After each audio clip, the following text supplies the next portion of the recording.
Hello guys, welcome to our channel. तो guys WWE में wrestler चाहे जितना मदद से अपना जबरदस्त शरीर बना पाते हैं, तो गाइज क्या होता है जब ऐसी बाहरी मदद लेना बंद कर देते हैं, या कहे तो जब स्टेरॉइड लेना रेसलर बंद कर देते हैं। तो गाइज आज के इस वीडियो में ऐसे ही 5 रेसलर के बारे में जानेंगे जब उन्होंने ऐसी दवाइयाँ लेनी बंद कर दी तब उनके बॉडी में क्या बदलाव हमें देखने को मिले। तो गाइज विदाउट वेस्टिंग टाइम चलो वीडियो स्टार्ट करते हैं। Number 1, triple H.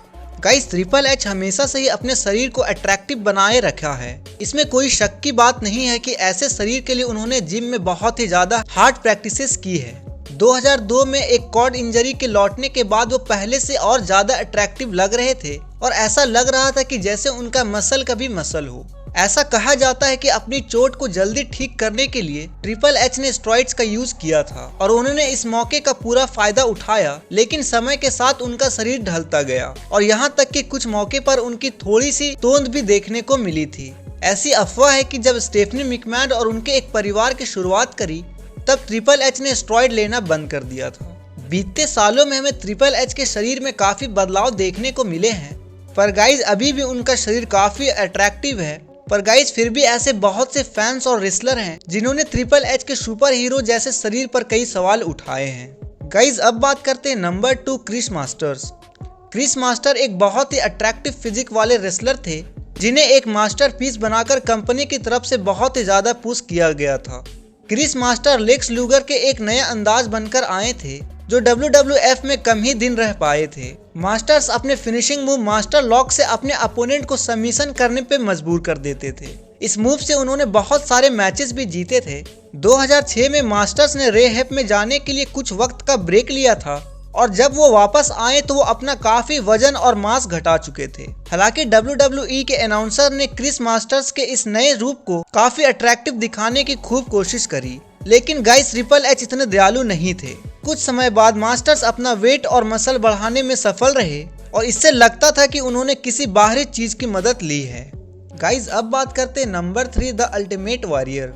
हालांकि इस लिस्ट में मौजूद कई रेसलर ने स्टेरॉइड्स या किसी और तरह की दवाइयों का इस्तेमाल से साफ इनकार कर दिया है, लेकिन द अल्टीमेट वॉरियर इन दवाइयों के इस्तेमाल के सपोर्ट में आते रहे हैं, पर शर्त है कि उन्हें सही क्वांटिटी में इस्तेमाल किया जाए। लेकिन 1992 में जब वो रेसलमेनिया 8 के दौरान WWF में वापस आए तब उनके पतले ढीले ढालों और अलग हेयर स्टाइल की वजह से लोगों ने दावा किया कि वो कोई दूसरा आदमी था जो कि द अल्टीमेट वॉरियर का नकल कर रहा था। पर असल बात ये भी हो सकती है कि 90s के शुरुआती दशक में स्टेरॉइड्स के घोटाले के मामले में WWE सुपरस्टार्स के पुराने डॉक्टर जॉर्ज जोहरियन को इन स्टेरॉइड के गैर कानूनी ढंग से बेचने की वजह से सजा हो गई थी।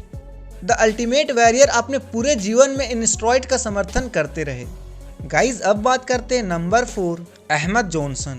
गाइज WWF के पहले अफ्रीकन अमेरिकन इंटरकॉन्टिनेंटल चैंपियन में ऐसे शरीर का दावा किया गया जिससे विंस मैकमैन को बेहद ज्यादा खुशी मिलती थी। एक कहानी के हिसाब से जॉनसन के डील डॉल की वजह से वो आगे चलकर WWF चैंपियन भी बनते। हालांकि ये बात एक अफवाह थी, लेकिन इसमें कोई शक की बात नहीं थी कि उन्हें कंपनी से बहुत साथ मिल रहा था। लेकिन इस बात से इनकार नहीं किया जा सकता था कि एक समय पर जॉनसन का शरीर ढलता हुआ दिख रहा था, मानो जैसे किसी ने उससे हवा निकाल दी। और ये ज्यादा बुरा तब लगने लगा जब उन्होंने अपना फिर वजन बढ़ा लिया, लेकिन कुछ फैंस का ध्यान इस ओर गया कि वो आगे चलकर पहचान में ही नहीं आ रहे थे।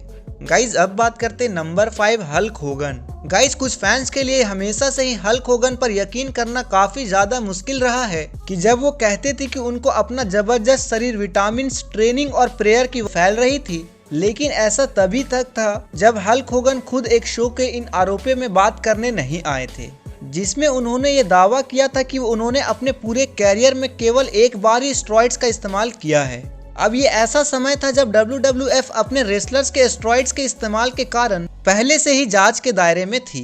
हल्क होगन ने WWF से कुछ समय का आराम लिया और जब वो 1993 में वापस लौटे तो यकीनन उनका शरीर पहले के मुकाबले काफी कम भारी लग रहा था, जिसे फैंस को देखने की आदत नहीं थी। और ये एक ऐसा बदलाव था जिससे बहुत से WWF फैंस को चौंका दिया था। इसके बाद से हल्क होगन ने कई मौके पर यह बताया है कि उन्होंने कई बार स्टेरॉइड्स का इस्तेमाल किया है, पर उनके ये मानने से पहले ही कुछ लोगों को पता था कि हल्क होगन ने अपने शरीर को बड़ा बनाने के लिए स्टेरॉइड्स का इस्तेमाल किया था।